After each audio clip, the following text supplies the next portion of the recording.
सुरतीचं वाढलंय तुझ्या तोंडाला तोंड माझं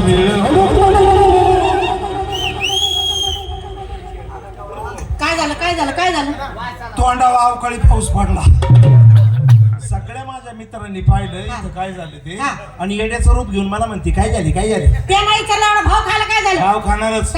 आज आपण वडनेर खुर्द मध्ये आणि इथं वरातीचा कार्यक्रम आहे सुरकुंडे भाऊची तिथं. त्याच्यामुळे इथं सगळे आपली मित्रमंडळी म्हणजे हे सगळे मित्र अगं यांच्या जीवावर भाव खातोय. का बरं मूछवाले की कदर मूछवालाच करता है. आता काय नाही हा भाग वेगळा. आमची फॅशन आहे तुमची फॅशन म्हणे मूछवाले की कदर मूछवाला करताय. हे गोष्ट विसरू नका. आमचं महिला मंडळ पाठीमागं बसलं इथून तिथून. हो बाया हो सावध व्हा बहिनो मेरी इज्जत तुम्हारे हवाले है. भाग धन्नू भाग मराठीत बोल ना त्यांना कळतंय ना. त्यांना सावध करते. बाया हो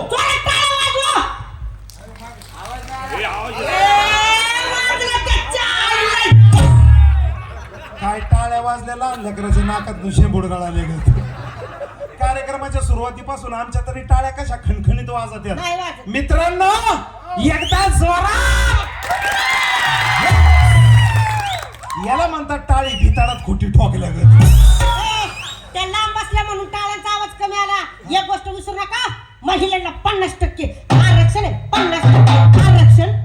बरं तुम्हाला 50% आरक्षण आहे याच्याबद्दल आम्ही काय गावात दुखावटा सभा घेतली का? आम्हाला आनंद आहे ना. आम्हाला आनंद आहे तुम्हाला 50% आरक्षण आहे ना. आम्हाला हे पण माहिती ते 50% आमच्याच उंबरेच्या आत आहे. आणि 50% आरक्षण मिळालं म्हणून लई डोक्यात हवा नका जाऊ देऊ. सरकारने तुम्हाला 100% जरी आरक्षण दिलं ना तरी सुद्धा वडाच्या झाडाला तुम्हालाच फेऱ्या मारायच्या. आमच्यातला एक जण सुद्धा दोऱ्याचा बंडल घेऊन येड्या बाबळीकडे जाणार नाही. हे बघा आपला हा महाराष्ट्राची संस्कृती अशी शिकवते की ज्या मातेच्या पोटी आपला जन्म झाला तिचा सार्थ अभिमान प्रत्येक पुत्राला वाटायला पाहिजे. असा हा आमचा तरुण वर्ग आहे. आमच्या माता भगिनींचा आदर करणारा तरुण वर्ग आहे. म्हणून आतापर्यंत कार्यक्रम किती शांततेने आणि एन्जॉय करता येते. पाठीमागं माझ्या माता भगिनी बसलेले त्यांच्या पोटी आपला जन्म झाला त्याचा सार्थ अभिमान आम्हाला आहे. ज्या भगवंताने दुनिया निर्माण केली ज्या भगवंताने ही दुनिया निर्माण केली त्यांनी सुद्धा त्यांच्या पोटी जन्म घेतला का तर मला आई मिळावी म्हणून एका कवीने सुद्धा म्हटलेलं आहे की नारी की निंदा मत कर भाई ये नारी है नर की खान इसी नारी से पैदा हुए थे राम कृष्ण और हनुमान. म्हणून या नारी जातीचा अभिमान प्रत्येक पुरुषाला पाहिजे. हिचा आदर केला पाहिजे. ज्या घरामध्ये हिचा अनादर होतो ते घर आणि स्मशानभूमी ही सारखीच असते. अहो तुम्हाला 100% आरक्षण मिळालं त्याच्यात आम्हाला वाईट वाटायचे काय कारण आहे. अहो सरकारने तुम्हाला 100% आरक्षण द्यावं अशी आम्ही गणपती बाप्पाच्या चरणी प्रार्थना करू. नको तुमचं 100% आरक्षण. आणि महिलांना 50% आरक्षणाची गरज नाहीये.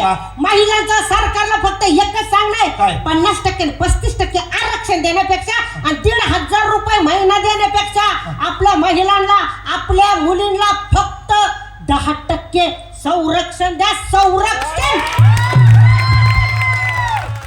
प्रत्येकाच्या मनातली सल आहे ती सल आज तुम्ही या ठिकाणी बोलून दाखवली. आपल्या महाराष्ट्रातल्या आपल्या हिंदुस्थान मधल्या महिला खरोखरच सुरक्षित आहेत का याच्यावरती मात्र अजूनही एक प्रश्नचिन्ह निर्माण झालेले आहे. कारण प्रत्येकाच्या घरात टीव्ही आहे. मीडियाच्या माध्यमातून आपण रोज बातम्या पाहतो. सोशल मीडियावरतीही पाहतो. प्रत्येकाच्या घरामध्ये वर्तमानपत्र येऊन पडतं. त्याच्या फ्रंट पेजवरती आपल्याला रोज एक बातमी वाचायला मिळते आणि ती म्हणजे 6 वर्षांच्या मुलींवरती बलात्कार होतात. गतिमंद मतिमंद मुलींवरती अत्याचार घडतात. असे हे प्रकार असे हे बलात्कार पाहिले का म्हणतो खरोखर शिवकाल आठवतो. आणि तो शिवकाल आठवला की माझ्यासारखा एक सर्वसामान्य मराठी माणूस हेच म्हणतो की अंधार पडत चाललाय फक्त एक दिवा पाहिजे. अंधार पडत चाललाय फक्त एक दिवा पाहिजे. आणि पुन्हा एकदा हिंदवी स्वराज्य निर्माण करण्यासाठी जिजाऊंचा शिवा पाहिजे. जिजाऊंचा शिवा पाहिजे. जिजाऊंचा शिवा पाहिजे.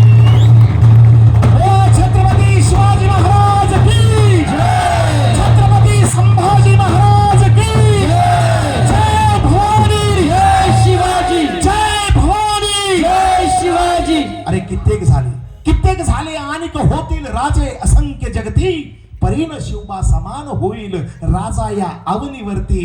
राजा या अवनीवरती. अनेक शतकातून अनेक शतकातून असा एखादा महापुरुष जन्माला येतो की तो तुमचं आणि आमचं सगळ्यांचंच आयुष्य बदलून टाकतो. मला सुद्धा तेच वाटतं. चाललेला अत्याचार भ्रष्टाचार मिटवण्यासाठी महाराष्ट्र पुन्हा या भूमीवरती जन्माला यायला पाहिजे. क्या बात आहे. परत एकदा जोरदार टाळ्या झाल्या पाहिजे. हिंदवी स्वराज्याचे संस्थापक राजे शिवछत्रपती शिवराय पुन्हा या मराठी मातीमध्ये जन्माला यावं असं आपल्याला प्रत्येकाला वाटतं. पण महाराज जन्माला येणार नाही. त्याचं कारण आहे